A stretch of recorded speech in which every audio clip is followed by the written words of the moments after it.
What's up, everybody? Today we're talking about the next upgrade to our 6.0 Powerstroke, besides it running again. All right, guys, this is going to be a short video. I want to get this out there for you guys. We're going to 205/30 injectors here. We're not going to do any normal nonsense I do. We're just going to get to the point. The truck is going back together tomorrow. More information on that after I have it back. But in preparation for a dyno event next month, I'm going to be trying to attend with the truck down in New Jersey.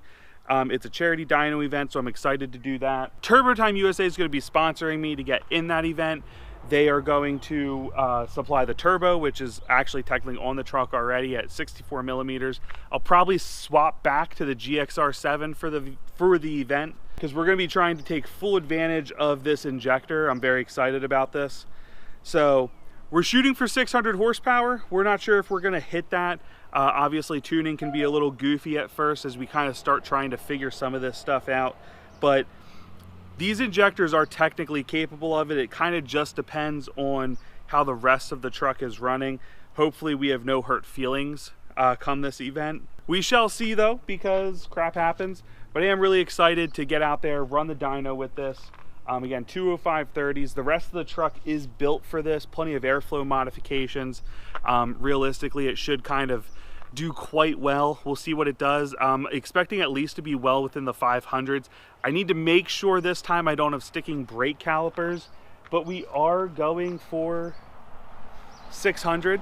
We are going to have a specific dyno tune for this. Unlike last time I was on a dyno, I didn't have that and it kept downshifting. It didn't want to play nice on the dyno. All of that stuff is already in place for the event, so we should be there. I'm very hopeful to get to go. I'm very excited. I like going to this sort of thing, so we'll see. I just wanted to reveal the next modification on the truck. It's obviously been gone a while. You guys have been very patient with that. More information to come on what's going on. But in the meantime, we got 205/30s. These are not from Warren or Holder. This is a smaller shop that made them for me. He's made a lot of injectors, so I don't have any concerns there. We'll see how everything goes. There is a video coming out with a lot more injector information on it, so stay tuned for that, where we talk about my 3 recommendations for injectors, along with the turbo combination to run with them. I see a lot of guys kind of asking about this and not really being set up for what they're doing. Meaning I'll see them want to buy injectors with a smaller or larger turbo than they need. You know, they'll put like a big non-VGT on and go with the mild injector upgrade. And they're kind of losing some efficiency and drivability with that. So just kind of trying to help steer people in the right direction. I do correlate that to TurboTime USA, but I reference the sizes so you can kind of use it with whatever company you want to use those with. So stay tuned. Don't forget to like, comment, and subscribe. I'll see you next upload.